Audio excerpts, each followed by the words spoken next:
Welcome students. आज जो है हम पढ़ने वाले हैं न्यूक्लिक एसिड। तो सबसे पहले हम देखेंगे कि न्यूक्लिक एसिड होती क्या है। न्यूक्लिक एसिड हमारे पास बेसिकली पॉलीमर्स होती है और ये जो है इनको हम न्यूक्लिक एसिड क्यों कहते हैं वो हम देखते हैं। सबसे पहले जो है 1870 में फ्रेडरिक मिशर ने जो है पस सेल्स के न्यूक्लियस में इनको डिस्कवर किया, तो इसीलिए इनको नाम दिया जाता है न्यूक्लिक क्योंकि न्यूक्लियस से डिस्कवर हुए पस सेल्स की। फ्रेडरिक मिशर ने जो है 1817 में इनको डिस्कवर किया। अब ये न्यूक्लिक एसिड क्यों कहलाते हैं, क्योंकि जब उसने इनको डिस्कवर किया तो उसने देखा कि ये एसिडिक इन नेचर होते हैं। तो acid means they are acidic in nature because of presence of phosphoric acid H3PO4। ये हमारे पास फॉस्फोरिक एसिड होता है। तो फॉस्फोरिक एसिड भी जो है हमारे जो न्यूक्लिक एसिड्स हैं उनमें प्रेजेंट होता है, इसी वजह से इन्हें कहते हैं न्यूक्लिक एसिड। तो ये मैक्रोमोलिक्यूल्स होते हैं, जैसे कि हमारे पास कार्बोहाइड्रेट्स हो गई और लिपिड्स हो गई, प्रोटीन्स। तो न्यूक्लिक एसिड भी वो एक कैटेगरी है मैक्रोमोलिक्यूल्स की, ऑर्गेनिक मैक्रोमोलिक्यूल्स की, जो कि बने होते हैं मोनोमर्स से। और इनके मोनोमर्स को यानी कि इनके बिल्डिंग ब्लॉक्स को हम क्या कहते हैं, न्यूक्लियोटाइड्स कहते हैं। न्यूक्लियोटाइड्स जो है हम देखते हैं कि वो बने होते हैं 3 सब यूनिट से, pentose sugar plus nitrogenous base. ये दोनों आपस में मिलकर बनाते हैं न्यूक्लियोसाइड, और न्यूक्लियोसाइड प्लस फॉस्फेट ग्रुप आपस में मिलकर बनाते हैं न्यूक्लियोटाइड। अब हम जो है इसके स्ट्रक्चर से हम इसे पढ़ेंगे कि पेंटोस शुगर, नाइट्रोजीनियस बेस और ये फॉस्फेट ग्रुप ये सब होते क्या है। अब हम न्यूक्लियोटाइड के कंपोनेंट्स को देखते। तो हमने कहा था कि पेंटोस शुगर और नाइट्रोजीनियस बेस आपस में मिलकर न्यूक्लियोसाइड बनाती है, और वो न्यूक्लियोसाइड जो है मिलती है फॉस्फेट ग्रुप के साथ और बनाती है न्यूक्लियोटाइड। अब हम देखते हैं कि ये होते क्या है। सबसे पहले हम पेंटोस शुगर को देखते हैं।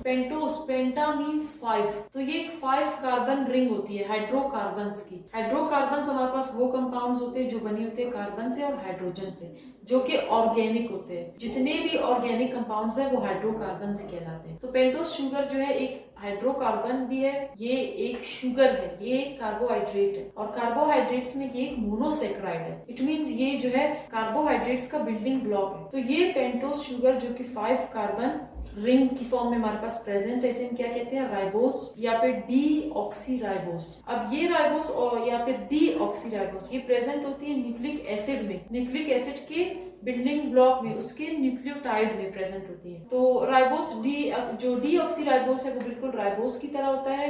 इसमें सिर्फ जो सेकंड पोजीशन है राइबोस का, जो कि एक 5 कार्बन रिंग होती है, उसकी जो है सेकंड पोजीशन पर ऑक्सीजन हमारे पास रिमूव हो जाता है, एब्सेंट होता है सेकंड कार्बन पर। तो इसीलिए इसको कहते हैं deoxyribose. D means removal, oxy किसका, ऑक्सीजन का, from second position of ribose sugar. उसके बाद नाइट्रोजीनस बेसिस आती है। नाइट्रोजीनस बेसिस क्या होती है, अब ये भी एक रिंग है कार्बन की, हाइड्रोकार्बन की, लेकिन इसमें जो है एडिशन है किसकी, नाइट्रोजन की। मतलब इस रिंग में नाइट्रोजन भी प्रेजेंट, इसीलिए इसको कहते हैं नाइट्रोजीनस बेस। क्यों कहते हैं, क्योंकि ये बेसिक होता है, ये रिंग जो है बेसिक होता है इन नेचर। और बेसिस हमें पता है, बेसिस जो है हमारे पास क्या करती है, प्रोटोन को हमेशा गेन करती है, क्योंकि उनके पास क्या होता है, फ्री इलेक्ट्रॉन्स, उनके पास फ्री इलेक्ट्रॉन्स होते हैं, इसीलिए वो क्या करते हैं, प्रोटोन को हमेशा गेन करते हैं। ये बेसिस की डेफिनेशन है। अब यही pentose sugar nitrogenous base nucleoside बना रही है और ये अटैच हो रही है फॉस्फेट ग्रुप के साथ। अब ये फॉस्फेट ग्रुप कहाँ से आया, ये हमारे पास आया है फॉस्फोरिक एसिड से। Phosphoric acid acidic in nature होता है, उसका जो फॉस्फेट होता है वो फॉस्फोरिक एसिड से निकलकर ऐड हो जाता है न्यूक्लियोसाइड में, इन दोनों में, यानी रिंग नाइट्रोजीनस बेस और पेंटोस शुगर में, और बनाता है न्यूक्लियोटाइड। अब हम इसके स्ट्रक्चर को देखते हैं कि जो फॉस्फेट ग्रुप है और जो नाइट्रोजीनस बेसिस है, ये जो है पेंटोस शुगर की किस पोजीशन पर अटैच होती है। नाइट्रोजीनस बेसिस का मैं आपको बताती चलूं कि नाइट्रोजीनस बेसिस में 2 कैटेगरीज होती है। एक हमारे पास होता है प्यूरीन और दूसरे को हम कहते हैं पायरामिडीन। प्यूरीन्स जो है ये 2 रिंग से मिलकर बनी है, तो ये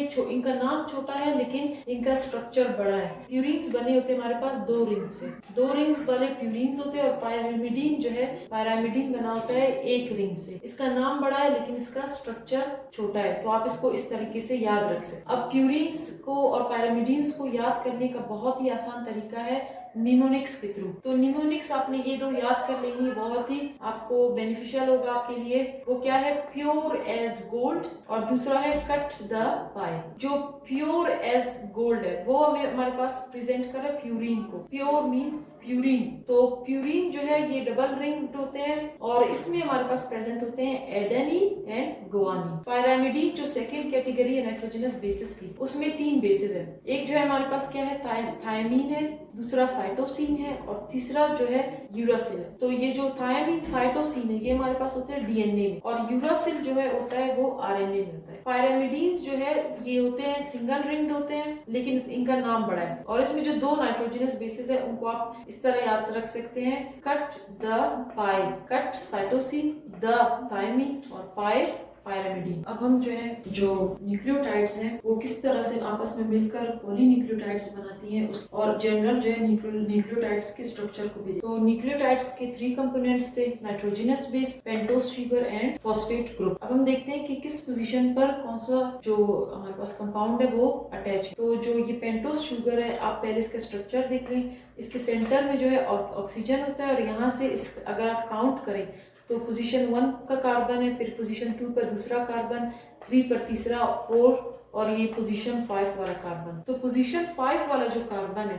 इस पेंटोस शुगर का, वो अटैच हो जाता है किसके साथ? फॉस्फेट ग्रुप के साथ। और यहाँ पर जो पेंटोस शुगर का पोजीशन 1 वाला कार्बन है वो अटैच होता है किसके साथ? Nitrogenous base. अब हम नीचे देखते हैं कि बॉन्डिंग कैसे होती है और उस बॉन्ड को हम कहते क्या है। तो पेंटोस शुगर के जो पोजीशन 5 वाले और पोजीशन 3 वाले कार्बन है वो हमेशा पार्टिसिपेट करते हैं और बनाते हैं बॉन्ड। 5 वाला पोजीशन वाला अटैच हो जाता है फॉस्फेट ग्रुप के साथ, और 3 पोजीशन पर भी जो कार्बन होता है पेंटोस शुगर का वो भी अटैच हो जाता है किसके साथ? एक और फॉस्फेट के साथ। अब आप नीचे जो है देख सकते हैं कि ये जो हमारे पास फॉस्फेट है ये यहाँ पर अटैच हो रहा है 3 पोजीशन वाले कार्बन के साथ, और नीचे की तरफ यही फॉस्फेट अटैच हो रहा है 5 पोजीशन वाले कार्बन के साथ पेंटोस शुगर के। तो यहाँ पर भी पेंटोस शुगर है और यहाँ पर भी, और इन 2 पेंटोस शुगर के बीच में क्या है? फॉस्फेट। और फॉस्फेट ऊपर वाले पेंटोस शुगर के 3 पोजीशन पर बॉन्ड बना रहे, और नीचे वाले जो पेंटोस शुगर है उसके 5 पोजीशन वाले कार्बन के साथ बॉन्ड बना रहे। और इस फॉस्फेट के किसी भी